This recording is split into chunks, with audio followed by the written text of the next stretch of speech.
Oh yeah, remember that time when this like YouTuber spazzed out on the internet because Joker didn't win Best Picture? Okay? I don't know what Parasite is. I don't give a shit about Parasite. It's fine. It won Best Foreign Film. You know why? Because it's a goddamn foreign film. Joker, and look, I don't care if Joker didn't win. I wanted to win, but it could have been Once Upon a Time in Hollywood, Marriage Story, 1917, Ford v Ferrari, Little Women. I don't give a shit. But fucking Parasite, which won Best Foreign Film, Best Director, Best Picture. I'm sorry, if you won Best Foreign Film, you should automatically be invalid to even be qualified to win Best Picture. You should. And it pisses me off. Like instead it was like Parasite. Like I remember that and it was like really funny.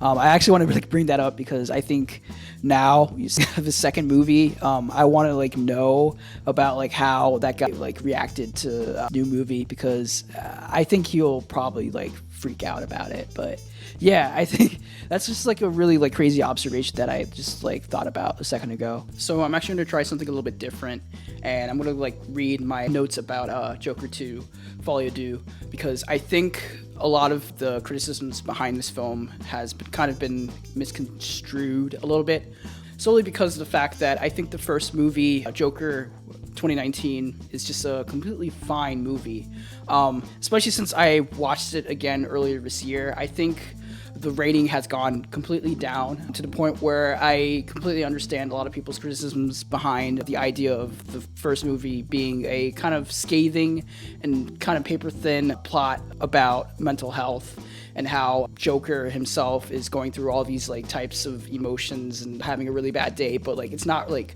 completely going fully into the idea of the mental health system in America. It just doesn't like critique it well. But that's just like my criticisms with the first movie. Let's actually talk about the second movie, which just came out this week. I tried to actually like record this video yesterday, but I wanted to kind of like read and kind of also write down my thoughts about it on Letterboxd first before actually giving out a video for this movie. So yeah, let's kind of like deconstruct Joker 2. Yeah, so let's begin. So first of all, I think the times have changed since the first movie. It's been 5 years since the first movie, and when I watched it initially, I liked it. I thought it was good, but the problem that I had with it was that it was basically ripping off Martin Scorsese's movies like Taxi Driver, The Kings of Comedy, and just other like 70s like old Hollywood movies without any of like the style and substance that brought like those films to life back then. And I think it's probably because Todd Phillips is kind of like this director who came from the comedic route and then transitioned into the dramatic route like immediately without any kind of preconceived notions or just any like baggage. And back then, like initially when I watched the first movie and kind of like started to like hate it, I thought Todd Phillips as a director was just a complete hack and that type of director who just wanted to be a part of like the big boys club. And it worked. It totally worked because he got nominated for Best Director at the Oscars and pretty much curbed Pedro Almodovar's directing nom for Pain and Glory and then Celine Sciamma's nomination for Portrait of a Lady on Fire. And those two like directors were like pretty much like up at like that point of like getting nominated with the fifth slot, but Todd Phillips obviously took the fifth slot because the first Joker movie was super popular to the point where like everybody was talking about it, and it won the Golden Lion top prize at Venice, and people just like legitimized it. And at that point I was just like, okay, it's over, it's done. Like the first Joker movie, it's gonna like hit with a lot of people, but it didn't really hit with me personally. And it was again like a scathing and kind of like very one note take on mental health and how the system works in America.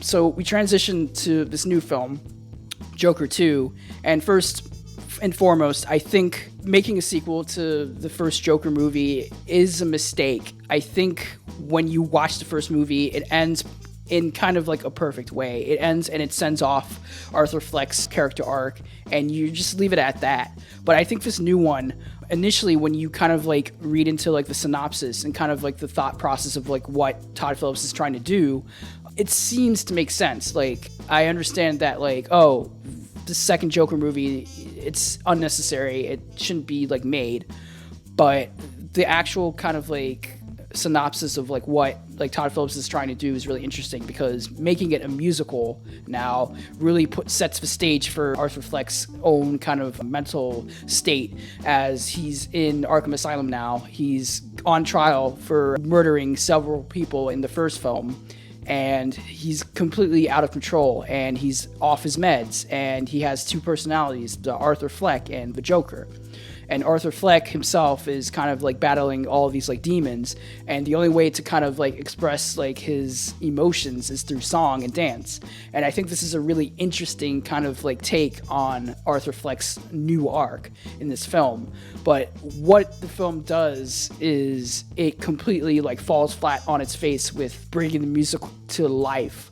And I will go kind of a little bit deeper into why I think that thing just doesn't work. So I think Todd Phillips tries to reignite the passion behind the first film and fails completely miserably by retreading common ground.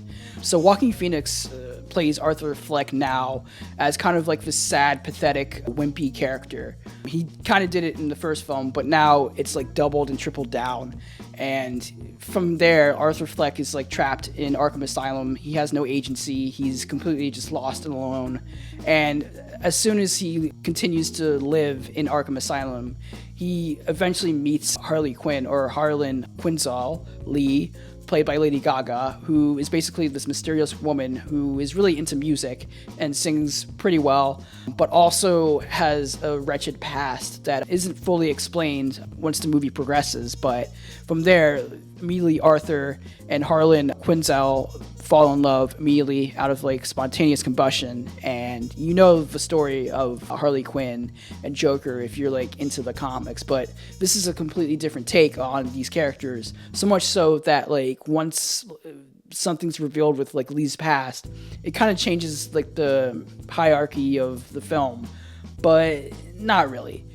And again, I think the characters go through all these like stages of like trials and tribulations through music and songs and just jukebox musicals ranging from 70s like jazz kind of swingy music to like duets.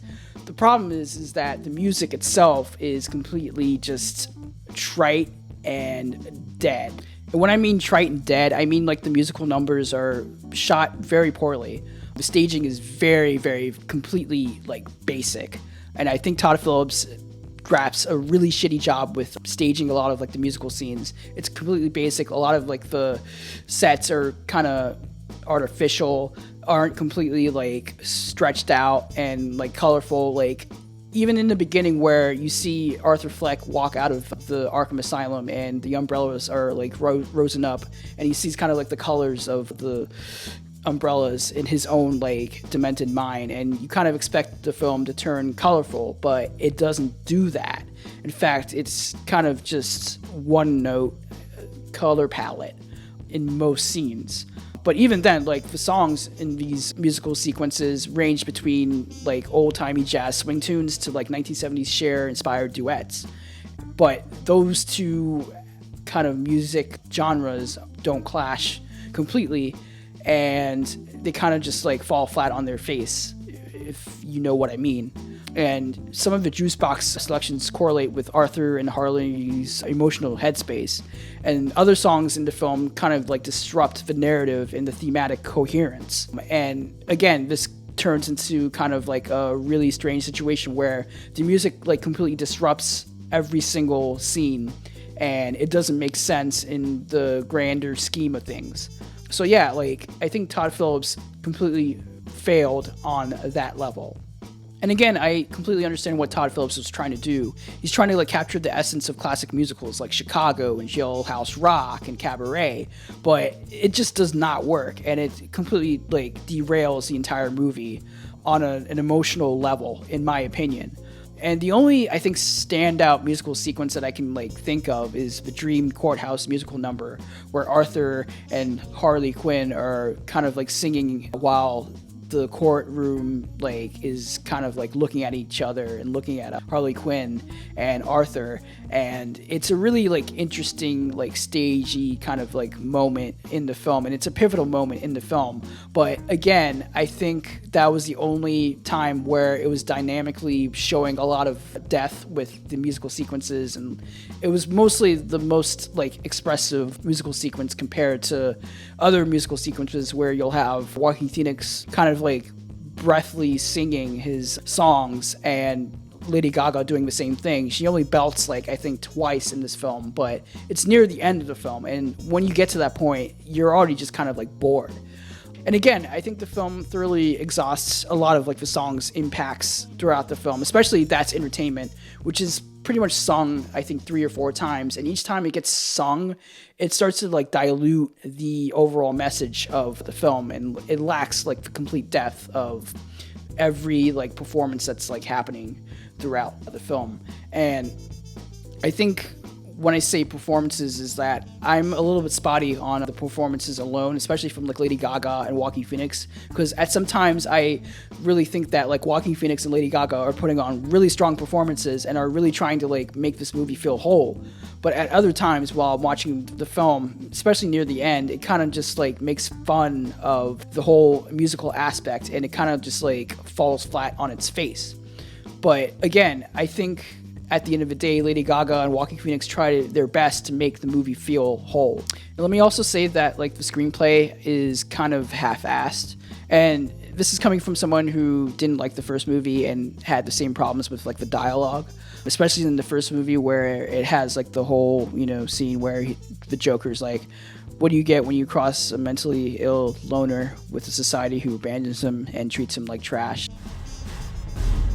How about another joke, Murray? No, I think we've had enough of your jokes. What do you get I don't think so. when you cross I think a we're mentally done ill with your loner jokes. with That's a it. society that abandons him and treats him like trash? Call the police, I'll Gene. tell you what you get. Call the police. You get what you fucking deserve. And like Joaquin Phoenix is like shouting it, and Robert De Niro is just like looking at him like, what the fuck are you talking about? But like there's even like far more worse lines in this movie, especially the one where it's like, you can do anything, you're the Joker, you're Joker, not you're the Joker, you're a Joker. It's pretty bad in itself, and that's just like Todd Phillips's like overall, you know, dialogue feel type of I don't know, man, like this is like really pissing me off, and it's not like in a really bad way. I think Joker Folie Deux, on concept, at concept, what concept it is, whatever it is, it doesn't work, man. Like if this movie does not work on its own, especially near the end of the film, which might piss off a lot of people, but I actually do think like the ending kind of works in itself. And I think it's probably because I know Todd Phillips is trying to like emulate the old like 70s old Hollywood type of feel, where a lot of the films back then like ended very sour and dour, and this film ends sour and dour, but it kind of makes sense with like Arthur Fleck's own character arc in this movie, and how people thought that like the Joker is like the savior of like society and humanity. But he really isn't the savior of humanity. In fact, he's just a fucking wimp. But again, I don't want to spoil it. It's a really funny like ending, but it makes sense in the grander schemes of things. But again, it takes a really long time to get to that grander scheme of things, and you're just like, man, I'm bored out of my mind, bro. Like, get this shit off the road, bro. Like, oh my gosh. No, but I think seriously, the reception behind this movie is very fascinating. I do think Todd Phillips tried to make something different compared to like the first movie, and he like doubled and tripled down his auteur showmanship, and he failed completely miserably, and it's honestly an Oscar fiasco. Like, this movie is not going to get nominated for, you know, the Max Awards that it got the last time around. It's going for like the fucking Razzies, and I'm like all for it. Like, I'm Evil Jack, and I really want this movie to just like fail and fall flat on its face and just completely like leave the face of the earth. It's Earth. Yeah, like this movie kind of just completely rattled my mind. It gave me a lot of like the shittiest thoughts that I can like even possibly imagine. But also it fascinated me. It really kind of like picked my brain. And you know what? I think that's like the best aspect of this film is that you're going to like get a really good show. Like that's entertainment, bro. And I'm glad like this movie was just here and it exists, but I don't want it to be kind of like this like cult like classic. It's not a cult classic, or it's like not a cult film. I don't think it's going to be like repraised 10 years later down the line. I think it's going to have like the same reception of what it is now. But yeah, I think this is why capitalism sucks, like in general, because once you give the people what they want the first time around, the second time around is going to be even more fascinating and kind of diluted in terms of like artistic integrity. And I think like Todd Phillips got lost in the sauce, like for real. But yeah, that's Joker 2. I gave it a 2 out of 5, and I'm going to stick with that because I think where it's at right now, it's completely just like forgettable. But I do think some of the moments in the film, especially there's a scene with, I think, Gary, one of the characters from the last film who survived one of Joker's like murder spree. There's a scene where he testifies in the courtroom, and it's a very emotional scene. It's actually really effective. And I think that's like the only time I really felt the massive weight of like Arthur Fleck's kind of like rage. And again, Joaquin Phoenix, he's really trying, but this is his flop era. Like, I'm sorry, like, he could have just, like, walked off, like, the set, just like he did with, like, Todd Haynes' movie that he was supposed to do. And, like, Lady Gaga was just completely wasted, and I'm really sad about that. But you know what? At least we got, like, a companion album to this movie, Harley Quinn. So you should stream that instead of watching this film. Yeah, the gays, the theater gays, the monsters, yeah, we're fucking disappointed, bro. Like, straight up. But yeah, you know what? This is my review for Joker 2. I hope you guys enjoy my ramblings and my insanity because I'm going fucking insane. But you know what? I gotta do it for the people. But yeah, I hope you guys enjoy. Take care. Peace out.